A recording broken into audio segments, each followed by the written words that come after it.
मेहनत यदि मन, लगन और आत्मविश्वास से सही दिशा में की जाए तो सफलता सचमुच कदम छूने को विवश हो जाती है। विद्यार्थी को किताबी कीड़ा यूं ही नहीं कहा जाता। उसका सही मायने तो यह है कि अध्ययन कुछ इस तरीके से होता है कि सचमुच एक एक शब्द और अक्षरों से विद्यार्थियों का रिश्ता जुड़ जाता है। गांधी जी कहा करते थे, कोई भी महत्वपूर्ण कार्य बिना अर्थ के नहीं रुकता, बशर्ते उस कार्य, लक्ष्य, उद्देश्य के प्रति हम कितने समर्पण हैं, ये मायने रखता है। एक ऐसा ही शहडोल निवासी होनहार विद्यार्थी संदीप कुमार कांडी ने दिखा दिया कि बिना कोचिंग, विशेष प्रशिक्षण के भी कठिन से कठिन परीक्षा को दृढ़ संकल्प के साथ पास किया जा सकता है। I am doctor Bhavna Tiwari, principal Maharshi Vidya मंदिर Shahdol. Sandeep, congratulations a lot. Sandeep got 710 marks out of 720 marks. It's amazing, Sandeep. It's a big achievement, and you raised name and fame of Maharshi Vidya Mandir School. So congratulations to you and to your family members. On behalf of all the Maharshi Vidya Mandir School family, your teachers, because you have not taken tuition or coaching anywhere. And on behalf of Honorable Chairman Brahmachari Dr. Girish ji, we are giving you very best wishes for your bright future. Thank you. युवा प्रेरणा प्रायोजक by शहर का प्रतिष्ठित book depot centre Rajkamal book store, main road, Jain मंदिर के पास, Shahdol. CBSE, MP board, medical, polytechnic समेत सभी प्रतियोगी परीक्षाओं में उपयोगी समस्त पुस्तकों एवं प्रायोगिक संबंधी सभी उपकरणों के प्राप्त करने का प्रतिष्ठित प्रतिष्ठान। सह प्रायोजक बाई मयूर ड्रेसेस, सिंधी बाजार, शहडोल। मान्यता प्राप्त सभी स्कूलों के ड्रेसेस आधुनिक फैंसी सूट उच्च गुणवत्ता के साथ उपलब्ध। स्टूडेंट बुक स्टेशनर्स, राजन टाकीज के सामने, शहडोल। शासकीय, अशासकीय सभी विद्यालय, महाविद्यालय एवं कंपटीशन संबंधी सभी पुस्तकों को प्राप्त करने का विश्वसनीय प्रतिष्ठान। Maa book stationers, marine typing, Chowpatty के पास, Shahdol. Engineering college, medical college, BEd समेत सभी स्कूलों के पुस्तकों, प्रतिस्पर्धा में उपयोगी प्रतियोगी परीक्षाओं के सभी प्रकार के पुस्तकों को सहज प्राप्त करने का एकमात्र स्थान। काक चेष्टा वकुल ध्यानम, वाकई कहते हैं ये विद्यार्थी के गुण होते हैं, और विद्यार्थी जब इन गुणों को अपने जीवन में लाता है तो उसे सफलता निश्चित रूप से मिलती है।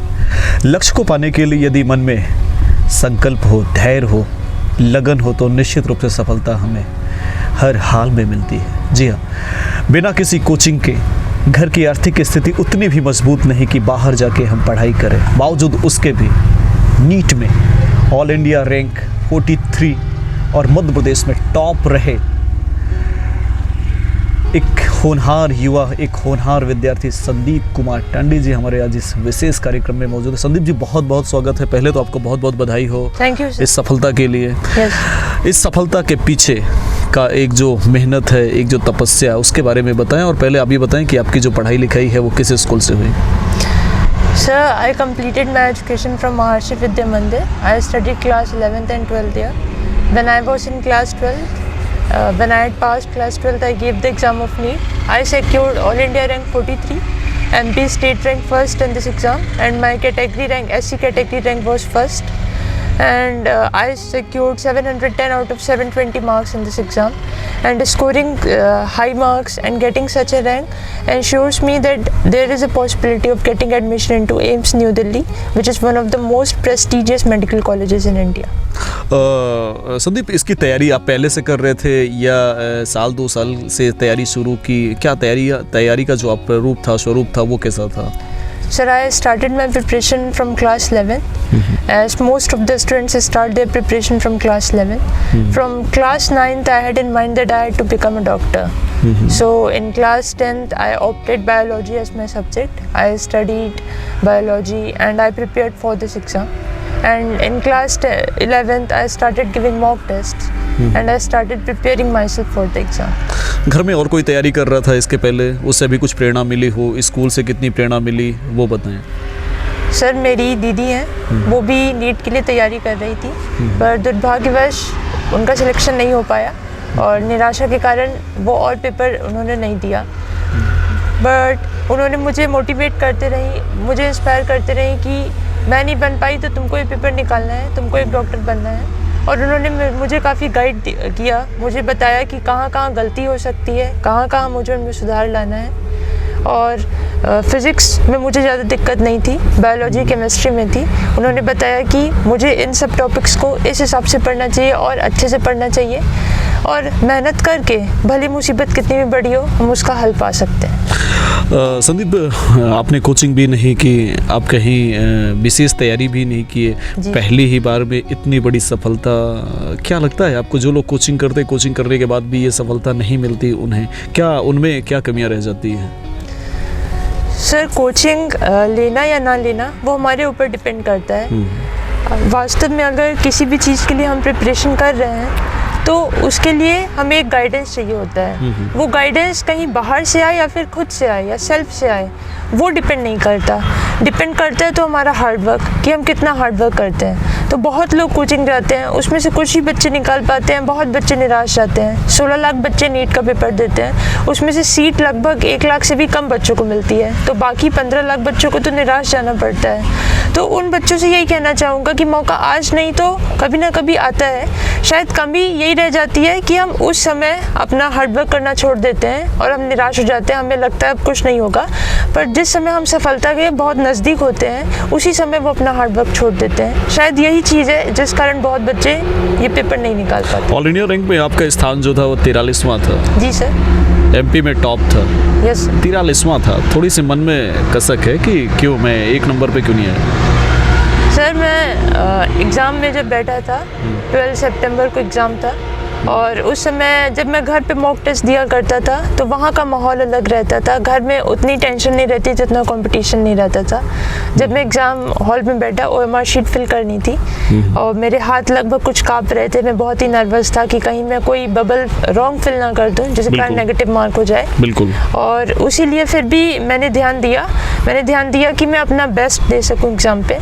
एग्ज़ाम जब मैं देकर आया, मैंने चेक किया तो मुझे पता चला कि मेरे 2 क्वेश्चन गलत हो गए और नेगेटिव मार्किंग मिलाकर मेरे 10 नंबर कम हो सकते थे, मतलब 720 आउट ऑफ 710 आ रहे थे। और जब रिज़ल्ट आया तो भी इतने नंबर आए। तो खुशी इस बात की है कि मुझे मेरी अच्छी रैंक लगी, जिस कारण मुझे एक बहुत अच्छा कॉलेज मिल पाएगा। पर दुख इस बात का भी है कि अगर और थोड़ा सा मैं फोकस्ड रहता एग्ज़ाम पे और वो 2 क्वेश्चन भी सही करता तो मैं फुल नंबर लाकर फर्स्ट रैंक पा सकता था। संदीप, कौन सा कॉलेज के लिए आपने सोचा है? कौन सा कॉलेज में आपका एम है, उद्देश्य है वहाँ पे जाना है? सर, हर मेडिकल एस्पिरेंट का एक ड्रीम होता है टॉप मोस्ट कॉलेज, वो एम्स न्यू दिल्ली होता है। मेरा भी ड्रीम है कि मैं एम्स न्यू दिल्ली से अपनी आगे की MBBS और आगे की पढ़ाई कर सकूँ। संदीप, क्या बनना चाहते हैं?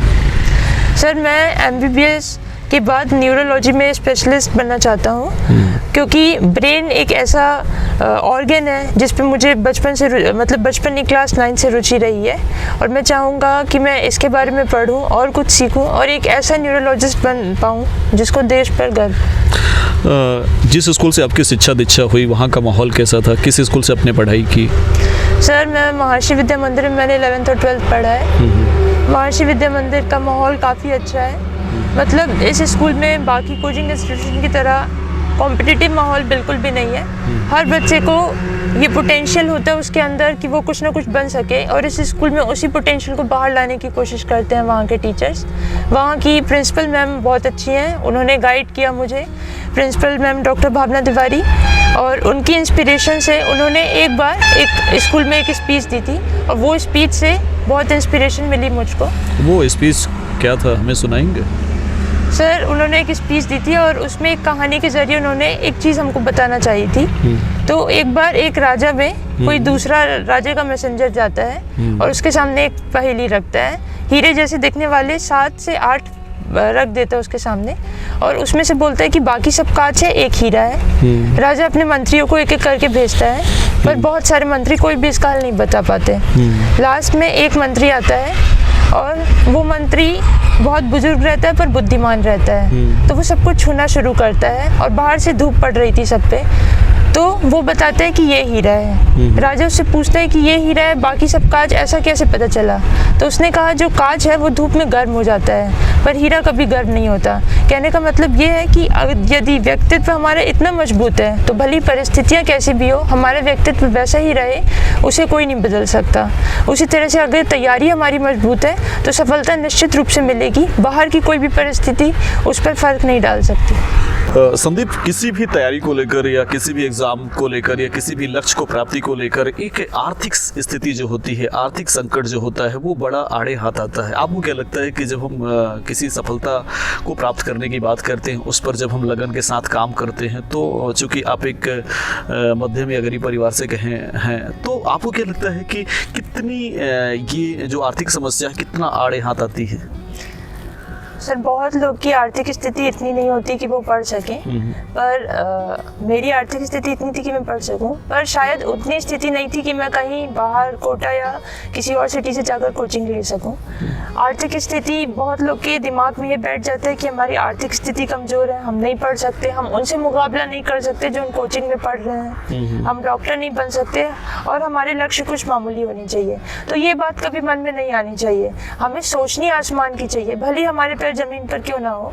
मैंने यही बात मानी है हमेशा से, और मैं तो ये मानता हूँ कि भले आर्थिक स्थिति कैसी भी हो, यदि हम मेहनत करते रहें तो हम उस आर्थिक स्थिति को भी बदल सकते हैं। बिल्कुल। संदीप, पिताजी क्या करते हैं आपके? सर, मेरे पिताजी प्लम्बिंग कॉन्ट्रैक्टर हैं और वो प्लम्बिंग का घर में आपके अलावा और कौन कौन? सर, मेरी मम्मी है, वो हाउसवाइफ हैं, और मेरे 3 सिबलिंग्स। आप न्यूरोलॉजिस्ट बनना चाहते हैं? जी सर। इस शहडोल से जा रहे हैं, ट्राइबल जिला है, आने के बाद क्या करना चाहेंगे शहडोल में? सर, आने के बाद मैंने ये लक्ष्य सोचा है कि मैं शहडोल और मध्य प्रदेश के लिए कुछ कर सकूं, कि मैं अपनी जब मैं डॉक्टर बनूं तो यहाँ भी मैं सेवा कर सकूं लोगों की। किस तरीके से सेवा करना चाहेंगे आप? क्योंकि स्वास्थ्य और शिक्षा के क्षेत्र में यदि बात करें तो सबसे ज़्यादा ज़रूरत है जो अंत के लोग होते हैं, जो गरीब घर के बच्चे होते हैं, जो गांव तक एक अंतिम छोर की बात करें, तो क्या क्या प्लान होगा आपका कि किस तरीके से आप लोगों की सेवा करना चाहेंगे? और दूसरा ये कि अमूमन हम जब देखते हैं कि या तो चिकित्सा के क्षेत्र से या IIT के क्षेत्र से देखते हैं कि ज़्यादातर स्टूडेंट्स इस प्रोफेशन के बाद वो IAS IPS की तैयारी कर लेते हैं, कहीं आपका ध्यान भटक तो नहीं जाएगा? सर, मैंने फोकस किया है कि मैं डॉक्टर बनना चाहूँगा। अभी मेरे दिमाग में ये नहीं है कि मैं IAS बनना चाहूँगा, तो सबसे पहले तो मैं डॉक्टर बनूँगा।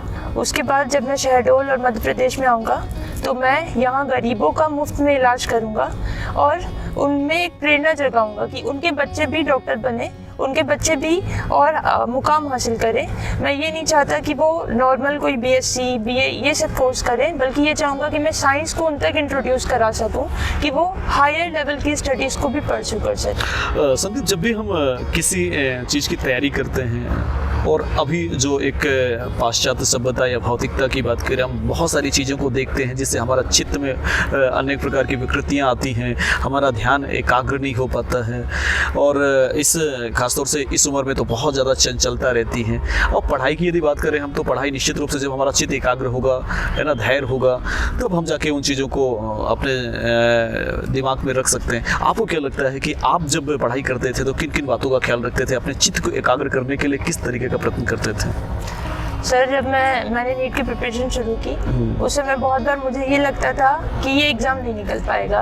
लगता इसलिए था क्योंकि मैं तरह तरह की चीज़ें देखता था, मैं टीवी में न्यूज़ देखता था, बहुत सारी यूट्यूब चलाता था, बट फिर मैंने न्यूज़ में खाली उन्हीं चीज़ों को देखना शुरू किया जो मेरे काम की थी, जिनसे मेरा मस्तिष्क का विकास हो सके ये पेपर देने के लिए। तो एकाग्रता शायद इसीलिए आती है क्योंकि बाहर की परिस्थितियों के कारण हमारी एकाग्रता भंग हो सकती है। एकाग्रता तभी आती है जब हम एक चीज़ के ही बारे में सोचें। मैंने निश्चय किया कि मुझे एग्ज़ाम देना है और मैंने उसी के लिए तैयारी की।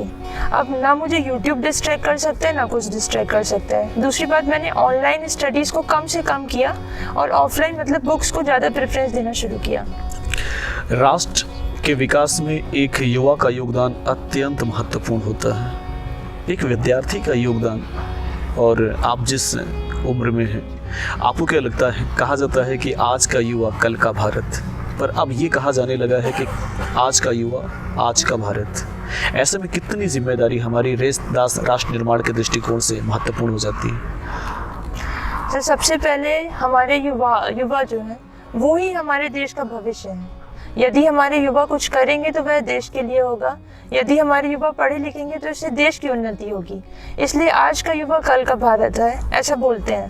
पर लेकिन यदि हम ये कहें कि आज का युवा आज का भारत, क्योंकि आज का युवा क्या कर रहा है कई परिस्थितियों में आप समझ सकते हैं, तो ऐसे में ऐसी परिकल्पना नहीं की जा सकती कि आने वाला जो भारत है उसमें, क्योंकि अभी जो गतिविधियाँ, क्योंकि अभी आप देख रहे हैं कि आप नीट का एग्ज़ाम करके आप डॉक्टर बनने जा रहे हैं, दूसरा युवा कुछ और कर रहा है, कोई नशे में व्याप्त है। तो ऐसे में एक वास्तविक और एक जो आध्यात्मिक भारत है, एक राष्ट्र चरित्र की बात करें तो ऐसे कितना संभव है? आपको क्या लगता है अपने हम उम्र युवा साथियों के लिए आप क्या कहना चाहेंगे? सर मैं यही कहना चाहूँगा कि ये एक ऐसी उम्र होती है टीनेज, जिसमें हमारा जो ध्यान है वो बहुत चीज़ों में जा सकता है, बहुत चीज़ों में हम भटक सकते हैं, गलत रास्ते पे कोई जा सकता है, कोई अच्छे रास्ते पे जा सकता है। तो मन को इतना शांत करना ही है कि एक लक्ष्य की तरफ हम जाएं। हमें ये सोचना है कि कैसे हम अपनी उन्नति करें, कैसे देश की उन्नति करें, कैसे अपने समाज की उन्नति करें। हमें अपने स्वार्थ के लिए नहीं पर परमार्थ के लिए, दूसरों के लिए कुछ ना कुछ ऐसा लक्ष्य साधना है जिससे हम दूसरों की मदद कर सकें। संदीप, कहते हैं कि संगत का असर बहुत होता है। माँ बाप इसी बात की चिंता में रहते हैं कि मेरा बेटा किस संगत में पड़ गया। आपको लगता है कि संगत की वजह से हमारा चरित्र बदल सकता है या हमारा व्यवहार बदल सकता है या हम बिगड़ सकते हैं? संगत का असर होता है? सर कुछ लोग जिनकी पर्सनैलिटी बहुत ही स्ट्रांग होती है, भले वो कैसे भी लोगों के साथ रहें, भले ही किसी के साथ घूमें, पर उनकी पर्सनैलिटी पे फ़र्क नहीं पड़ता। पर बहुत लोग की पर्सनैलिटी ऐसी रहती है कि वो कुछ भी चीज़ कैप्चर कर लेते हैं, वो किसी भी कुसंगत में रहते हैं तो भी उनका चरित्र में भी कुचरित्र बन जाता है, और अगर अच्छे लोगों की संगति में रहती है उनके चरित्र में सुधार आता है। तो संगत का असर हमें अपनी पर्सनैलिटी पे ध्यान देना चाहिए और अपनी पर्सनैलिटी ऐसी बनानी चाहिए कि भले ही किसी की भी संगत में रहें, हम अपने मार्ग से ना भटकें। संदीप, चूंकि स्थिति आपकी जैसी भी रही हो, लेकिन आपको स्कूल अच्छा मिला, कोचिंग मिला हो या ना मिला हो, लेकिन आप जिस ट्राइबल जिले से बिलोंग करते हैं, आप देखते हैं कि यहाँ पे लोगों को शिक्षा, गांव की जो शिक्षा होती है, वो जब 5वीं की क्लास पास हो जाते हैं तब उनको अपने नाम की स्पेलिंग सीखनी पड़ती है या सीखते हैं। तो ऐसे में यदि वो बच्चे डॉक्टर्स बनना चाहें, IAS बनना चाहें, IPS बनना चाहें, उनके लिए क्या कहना चाहेंगे यार? अब वो शिक्षा जो पद्धति है, क्या सिस्टम है कि हम बेहतर कर पाएँ कि ताकि वो अंतिम गाँव का व्यक्ति भी, अंतिम घर का लड़का भी आपकी स्थिति तक पहुंच पाए? सर पहली बात, गांव में जो माहौल होता है वहाँ कम से कम बच्चे स्कूल जाना चाहते हैं। वो अधिकतर गांव में बाल मजदूरी भी होती है, अभी भी बहुत जगह पे हम इसे पूरी तरह से नहीं मिटा पाए हैं। तो जब वो तो बाल मजदूरी की यदि बात करें तो मजदूरी के साथ साथ उनकी मजबूरी भी तो होती है। मजबूरी होती है सर, माता पिता की परिस्थिति, घर की आर्थिक परिस्थिति, इन सब के कारण शायद पढ़ाई पे उनका मन नहीं लग पाता। और शायद सरकार को अभी बहुत कदम उठा रही है सरकार, पर शायद उससे 10 गुना ज़्यादा कदम उठाने की ज़रूरत है। यदि उन लोग पढ़ेंगे तभी सरकार को समझना चाहिए कि वो है तभी यह समाज है, यदि वो नहीं है तो इस समाज का कोई अस्तित्व नहीं है।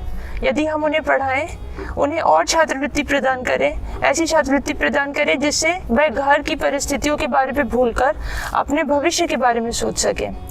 और स्पेलिंग 5वीं क्लास में पढ़ रहे बच्चों से स्पेलिंग नहीं आती, तो कहीं ना कहीं हमारी शिक्षा व्यवस्था में ही कुछ कमी रह गई है कि 5वीं क्लास के बच्चे को भी स्पेलिंग नहीं आ रही। हमें ऐसे शिक्षकों को रखने की ज़रूरत है जो बच्चों को समझ सके, उन्हें अच्छे से पढ़ा सकें। शिक्षा पद्धति में कुछ परिवर्तन हुए हैं, आप कितना समझ पा रहे हैं जो नई शिक्षा पद्धति आई है?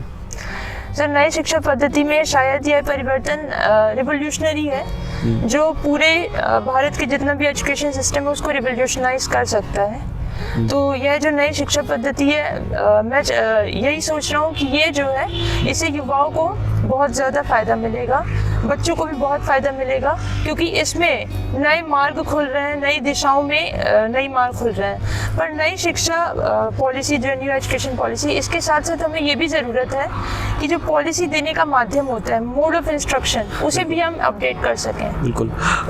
संदीप, पढ़ाई के अलावा किन किन चीज़ों में आपकी रुचि है? गेम्स, म्यूज़िक, किन किन चीज़ों पर इंटरेस्ट है? सर गेम्स में मेरी बहुत थोड़ी रुचि है, उतनी विशेष रुचि नहीं है। मैं म्यूज़िक सुनना मैं पसंद करता हूँ, और जब मैं फ्री टाइम पे म्यूज़िक सुनता हूँ तो मुझे प्रिपरेशन के टाइम भी थोड़ा सा रिफ्रेशिंग लगता है। संदीप, एक बात हमें बताएं, क्योंकि आप IAS का भी क्षेत्र सुन सकते थे, IPS भी चुन सकते थे, कुछ भी बन सकते थे, आखिर डॉक्टर ही क्यों बनना चाहते हैं आप? सर मैं डॉक्टर इसलिए बनना चाहता हूँ क्योंकि डॉक्टर एक ऐसा फील्ड है जिससे मैं लोगों की भी मदद कर सकता हूँ और शायद इस फील्ड से मैं और आगे भी जा सकता हूँ। और मेरा जब मैं 9th क्लास में था तब से ही मेरी रुचि डॉक्टर बनने में थी और शायद वहीं से इंटरेस्ट जागा और मुझे लगा कि यदि कुछ बनना है तो एम मेरा डॉक्टर का ही होना चाहिए।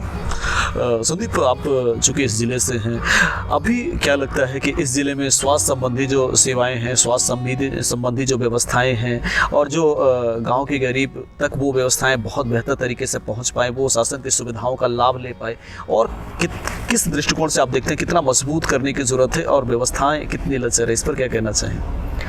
सर अभी भी मैं कई मामले सुनता हूँ कि गरीब होते हैं, सरकारी योजनाएं भी हैं कि वह मुफ्त में इलाज करा सकें, फिर भी वह अस्पताल जाते हैं और सरकारी अस्पताल में डॉक्टरों की कमी है तो वह निजी अस्पताल जाते हैं, फिर भी उनसे पैसे लिए जाते हैं। बहुत सारी योजनाएं सरकार तो चला रही है पर उनका पालन नहीं होता, कहीं भी पालन अच्छे से नहीं हो पाता है। तो उसके लिए प्रशासन को और सख्त होने की ज़रूरत है। जो हमारे सरकारी अस्पताल में जो डॉक्टर हैं जिनकी वहाँ नौकरी है और वो खुद निजी प्रैक्टिस कर रहे हैं, प्राइवेट प्रैक्टिस कर रहे हैं, अपने खुद के पेशेंट्स को देख रहे हैं, उनसे फीस ले रहे हैं, ये बिल्कुल गलत है और सरकार को इसके लिए कुछ ऐसे कानून बनाने चाहिए कि ये जो चली आ रही है, जो रीति चलाते हैं वो इसको रोका जा सके। संदीप, अमूमन ये होता है कि लोग सेवा भाव से डॉक्टर बनना चाहते हैं, लेकिन जैसे हम देखते हैं कि 2 साल हुआ, 2.5 साल हुआ, 3 साल हुआ, उसके बाद वो सरकारी अस्पताल को क्विट कर देते हैं और निजी अस्पताल को ज्वाइन कर लेते हैं। तो ऐसे में कहीं आप भी तो ऐसा नहीं करोगे? सर शायद जैसे बोलते हैं कि एक भेड़ कुआं में कूदते हो तो उसके पीछे कूदते हैं, शायद शुरू में कुछ डॉक्टर ऐसा करते हैं तो ऐसे चली आ रही है कि मतलब सब डॉक्टर कुछ वर्ष सरकारी अस्पताल में काम करते हैं फिर अपना प्राइवेट प्रैक्टिस शुरू कर देते हैं। पर मैं सोचा कि ये बिल्कुल गलत है, मैं ऐसा बिल्कुल भी नहीं करूँगा। मैं लोगों की सेवा जब तक हो सके तब तक करूँ।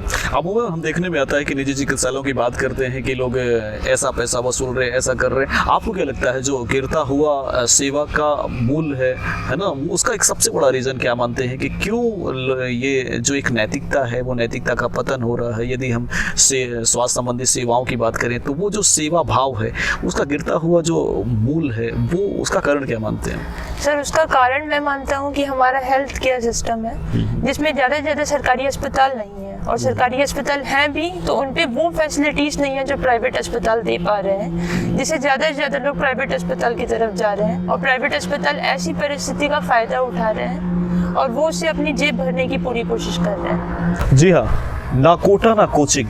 यदि मन में धैर्य है, संकल्प है और लगन है तो निश्चित रूप से हमें वो सफलता मिलेगी जिस सफलता के लिए हमने एक चुनाव किया है, जिस सेवा भाव के साथ उस क्षेत्र में जाना चाहते हैं। यदि हम पूरी निष्ठा के साथ उस पर काम करें तो निश्चित रूप से वो सफलता हमें मिलेगी और संदीप ने ये करके दिखाया है और वो आने वाले समय में वो यहाँ के एक अच्छे डॉक्टर्स बनना चाहते हैं और यहाँ की सेवा करना चाहते हैं। और सबसे बड़ी बात ये कि ट्राइबल बाहुल्य जिले में एक ऐसा विद्यार्थी जो बिना किसी कोचिंग के, बिना किसी महत्वपूर्ण जो सुविधाएं होती हैं उसके एक ऐसी सफलता को प्राप्त कर लेना अपने आप में एक विद्यार्थियों के लिए, युवाओं के लिए प्रेरणा का स्रोत है। जी संदीप जी, बहुत बहुत आपको एक बार पुनः हमसे बातचीत करने के लिए, हमारे स्टूडियो में आने के लिए और आपको आपके प्रोफेशन के लिए, आपके पढ़ाई के लिए ऑल द बेस्ट। आप बहुत कुछ अच्छा करें और करके आए, समाज की और जनता की सेवा करें। Thank you so much.